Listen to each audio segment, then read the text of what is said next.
მე ვარ ნინო ხოხობაშვილი და მეორე კლასიდან წერთ მოთხრობებს. მე დავწერე სასწავლო ნივთებზე. გიამ გადაწყვიტა დაეხატა სურათი, მაგრამ როდესაც უნდა ფანქარი აეხო, ფანქარმა უარი უთხრა.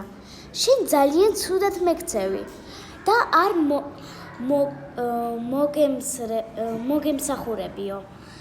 არც ქაღალდის ფურცელი იყო კმაყოფილი, მანაც უარი უთხრა, რადგან შენ ცუდად მეკცევი და ხშირად მხევო.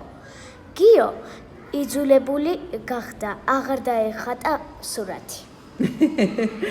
ძალიან საინტერესო იყო ძალიან. კარგი. ოჩახ, კარგი. აბა ნახატის თუ გვაქვს მაჩვენებს? საინტერესოა, ამას გაგრძელება ექნება?